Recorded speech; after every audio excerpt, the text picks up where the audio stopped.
देखिए, कितनी विडंबना की बात है कि जो अपनी पार्टी को एकजुट नहीं कर पा रहे हैं, देश में देखा जाए राजस्थान से लेकर कर्नाटक तक और महाराष्ट्र तक कांग्रेस बनाम कांग्रेस चल रहा है। टूटी फूटी कांग्रेस और टुकड़े टुकड़े में बिखर चुकी है कांग्रेस। जो पार्टी को एकजुट नहीं कर पाए वो तथाकथित विपक्षी एकता के लिए निकल पड़े हैं। परंतु आज ये एजेंडा क्या है इनके एक होने का? इनका केवल एक alliance of contradiction, alliance of corruption और अलायंस ऑफ कन्वीनियंस है। एक तरफ प्रधानमंत्री नरेंद्र मोदी का मिशन और विजन है 2024 और देश को आगे बढ़ाने के लिए, और दूसरी तरफ इनके पास केवल unity in corruption, unity in commission, unity in politics of division and unity for ambition of position है। आज देश उस कालखंड से बहुत आगे निकल चुका है जहां पर जोड़ तोड़ की, मिली जुली और कन्वीनियंट कोलिशन पॉलिटिक्स की सरकारें चलती हैं। आज देश स्पष्ट तरीके से बहुमत देता है मिशन और विजन वालों को, और इसीलिए ऐसे प्रयास उन्होंने 2018 में भी किए थे, कुमारस्वामी जी के स्वेरिंग इन के समय। ऐसे प्रयास यूपी में भी किए गए, परंतु उन सभी प्रयासों पर कितने सफल वो हो पाए हैं और किस प्रकार से देश की जनता ने मिशन और विजन के लिए वोट दिया है वो सामने निकलकर बार बार आया है। इसीलिए आज इनको यूनाइट करना चाहिए तो पहले पायलट और गहलोत को यूनाइट करना चाहिए, डीके शिव कुमार और सिद्धरमैया को यूनाइट करना चाहिए, तब जाकर यूनिटी की बात करनी चाहिए। President Mallikarjun Kharge and Alliance for 2024. Rahul Gandhi also said that historic day for a coalition. It is so ironical that those who can't unite various factions of their party are trying to unite various parties for 2024. First, they must unite Ashok Gehlot with Sachin Pilot. They must unite DK Shivkumar with Siddaramaiah.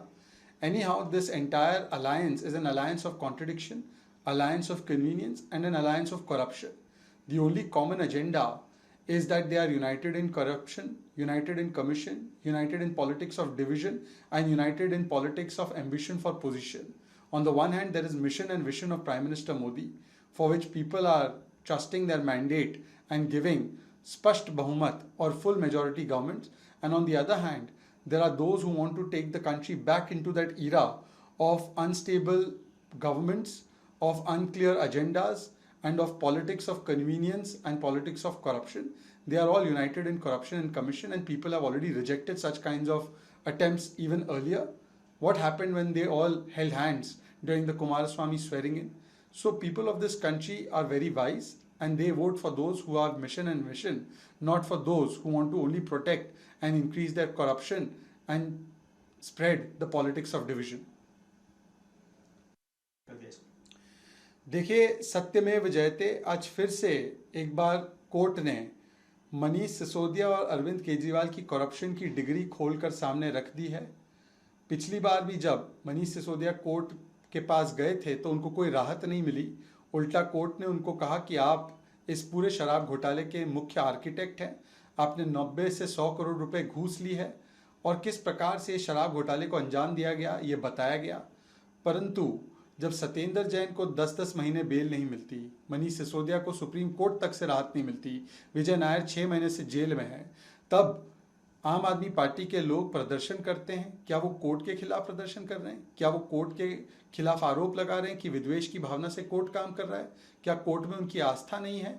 आज समझ में आ रहा है कि जिनको ये कट्टर ईमानदारी का डिग्री सर्टिफिकेट थमा रहे थे, ये कट्टर करप्ट और कट्टर बेईमान है। कोर्ट ने फिर से स्थापित किया है।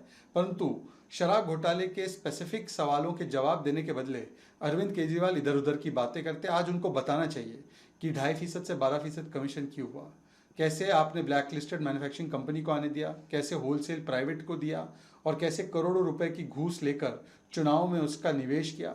इसका जवाब देने के बदले अरविंद केजरीवाल जी केवल victimhood card, emotional card, drama card खेलते हैं। ये नहीं चलने वाला।